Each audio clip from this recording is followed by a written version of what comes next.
세계 2위 경제 대국 중국. 한때 세계의 공장이라 불리며 글로벌 경제를 주도했던 나라. 하지만 지금 그 성장은 둔화되고 있다. 부동산 시장 붕괴, 기업 도산, 금융 시스템 위기, 국제사회에서의 고립. 모든 신호가 중국 경제의 몰락을 가리키고 있다. 한때 두 자릿수 성장을 기록했던 중국 경제는 이제 5% 아래로 떨어졌다. 이는 단순한 경기 침체가 아니라 구조적인 위기 신호였다. 중국의 경제 기적은 값싼 노동력에서 시작되었다. 하지만 이제 중국은 더 이상 저임금 노동력을 제공할 수 없게 되었다. 세계의 기업들은 더 저렴한 인건비를 찾아 중국을 떠나고 있다. 세계의 공장이라는 타이틀도 이제 과거의 유물이 되어가고 있다. 부동산은 중국 경제의 핵심 기둥이었다. 하지만 지금 그 기둥이 서서히 무너지고 있다. 과거 부동산은 중국에서 안정적인 투자처였다. 하지만 이제 중국에서 부동산은 더 이상 안정적인 투자가 아니다. 그 결과는 전국적인 경제 위기로 확산되고 있다. 부동산이 무너지자 은행들도 위험해졌다. 그동안 부동산 회사들에게 지속적인 대출을 해준 은행들이 줄줄이 위기에 처하고 있다. 만약 중국의 금융 시스템이 버티지 못하고 흔들린다면 그 여파는 중국 경제 전반을 뒤흔들 것이다. 현재 중국 정부는 경제 위기를 해결하기보다 더 강한 통제와 규제를 선택하고 있다. 정치적 결정에 의해 문제를 해결하기보다 숨기고 축소시키는 정부. 과연 이 방식이 효과적일까? 세계는 더 이상 중국에 의존하지 않는다. 기업들은 중국을 떠나고 있으며 해외 투자도 줄어들고 있다. 더 이상 매력적이지 않은 중국의 시장은 고립화가 점점 가속화되어 가고 있다. 경제 위기 속에서도 중국의 외교는 전랑 외교라고 하여 주변국들에게 더욱 공격적으로 변하고 있다. 그 결과는 국제적 고립이었다. 경제뿐만 아니라 외교적으로도 중국은 벼랑 끝으로 향하고 있다. 한때 경제 기적이라 불렸던 중국. 하지만 이제 그 성장은 멈춰가고 있다. 우리는 오늘 그 이유를 찾아가 볼 것이다. 중국은 40년 동안 세계에서 가장 빠르게 성장한 나라 중 하나였다. 값싼 노동력과 대규모 제조업, 그리고 정부의 강력한 경제 정책 덕분에 세계의 공장으로 자리 잡았다. 하지만 이제 중국 경제는 벽에 부딪혔다. 더 이상 값싼 노동력에 의존할 수 없는 상황이다. 중국이 마주한 경제 문제 중 첫 번째 문제는 급격히 상승한 노동 비용이다. 과거에는 중국이 전 세계에서 가장 저렴한 인건비를 자랑했지만 지금은 베트남, 인도네시아, 인도 같은 나라들이 더 저렴한 노동력을 제공하고 있다. 애플, 삼성, 나이키 같은 글로벌 기업들은 더 이상 중국을 최적의 생산 기지로 보지 않는다. 그들은 베트남, 인도, 멕시코 등으로 생산 기지를 이전하며 중국 의존도를 줄이고 있다. 중국이 세계의 공장으로 불리던 시대는 점점 끝나가고 있다. 제조업이 흔들리면서 노동자들은 직장을 잃고 있다. 기업들은 중국을 떠나지만 이를 대체할 새로운 성장 동력을 찾지 못한 중국은 점점 더 큰 경제적 불안을 겪고 있다. 두 번째 문제는 기술 경쟁력 부족이다.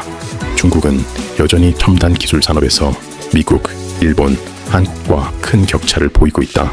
반도체, AI, 첨단 제조업에서 중국은 핵심 기술을 보유하지 못한 채 외국 기술에 의존하고 있다. 미국의 강력한 기술 제재는 중국의 미래 산업 성장에 큰 걸림돌이 되고 있다. 미국은 중국이 최첨단 반도체를 확보하지 못하도록 공급망을 차단했고, 이는 중국의 제조업 전반에 걸쳐 악영향을 미치고 있다. 중국은 다시 제조업을 부흥시키기 위해 첨단 기술이 필요하지만 그 기술을 개발하지 못한 채 미국과 서방 국가의 제재에 막혀 있다. 결국 중국의 제조업 기반은 점점 약해지고 있으며 중진국 함정에서 벗어나기 어려운 상황이다. 세 번째 문제는 심각한 인구 문제다. 한때 중국은 젊고 풍부한 노동력을 바탕으로 성장했지만 이제는 저출산과 고령화로 인해 노동 인구가 줄어들고 있다. 노동력이 줄어들며 생산성과 경제 성장도 둔화되었지만 중국 정부는 이를 해결할 방법을 찾지 못하고 있다. 청년 실업률은 20%를 넘어서며 사상 최악을 기록하고 있다. 젊은이들은 일자리를 찾지 못하고 경제 성장의 동력은 점점 사라지고 있다. 한때 중국이 세계에서 가장 빠르게 성장하는 나라였지만 이제 그 타이틀은 동남아시아와 인도가 차지하고 있다. 글로벌 기업들은 중국이 아닌 새로운 시장을 찾고 있으며 중국의 경제 성장률은 점점 둔화될 것으로 예상된다. 현재 중국 경제의 중심축이 흔들리고 있으며 이는 단순한 경기 둔화가 아닌 구조적인 문제다. 이 근본적인 문제를 해결하지 못한다면 중국은 깊은 늪으로 빠질 것으로 전망되고 있다. 중국 경제는 이제 중요한 갈림길에 서 있다. 값싼 노동력과 제조업 중심의 경제 모델은 끝이 났다. 과연 중국은 중진국 함정을 극복하고 새로운 성장 모델을 찾을 수 있을까? 아니면 장기적인 침체 속으로 빠져들 것인가?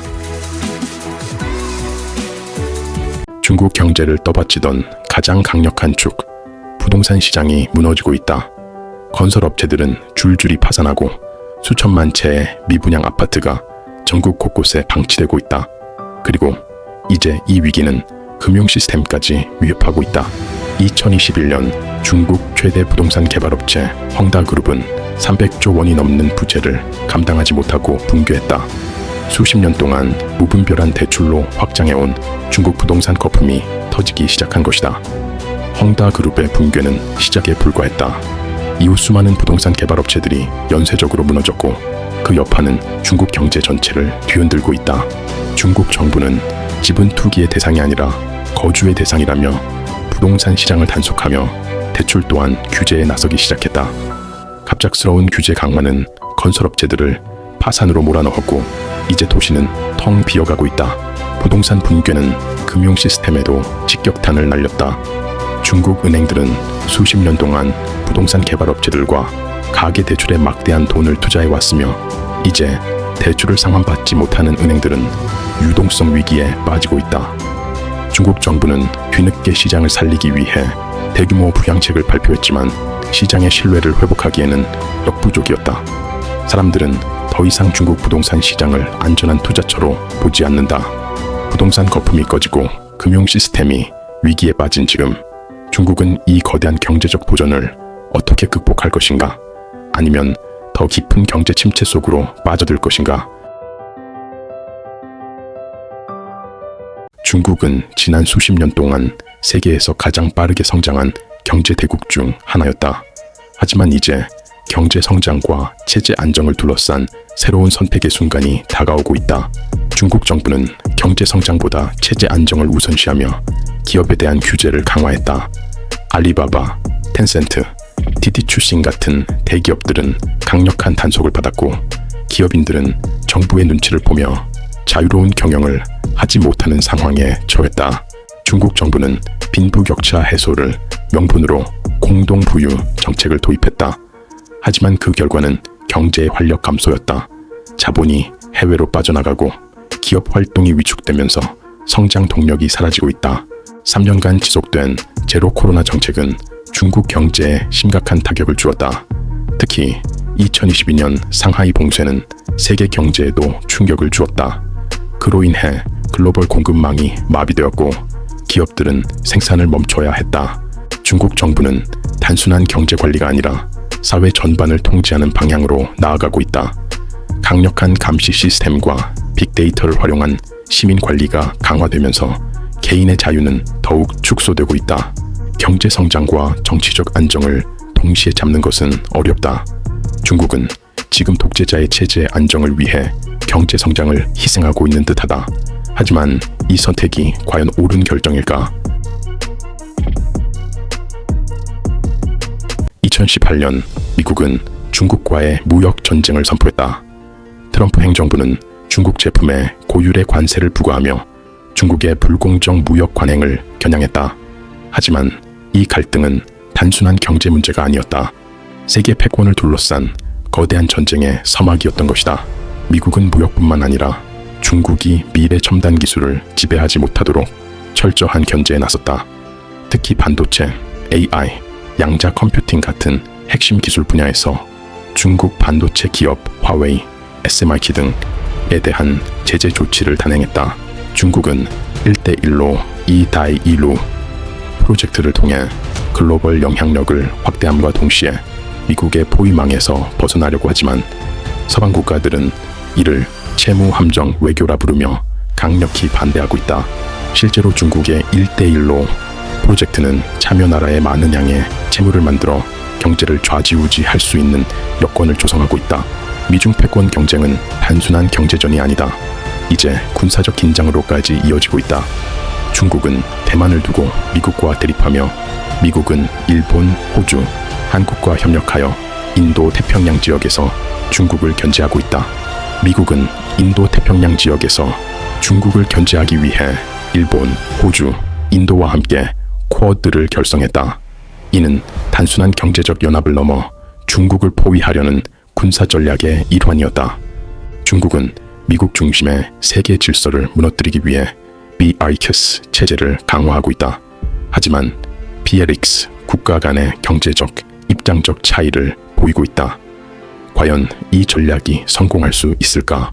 미국과 중국의 패권 전쟁은 이제 경제, 기술, 군사, 외교 모든 분야에서 격돌하고 있다. 과연 이 싸움에서 최후의 승자는 누구인가? 세계 질서는 어떻게 바뀔 것인가? 더 좋은 영상으로 돌아올 수 있도록 좋아요, 구독 부탁드립니다.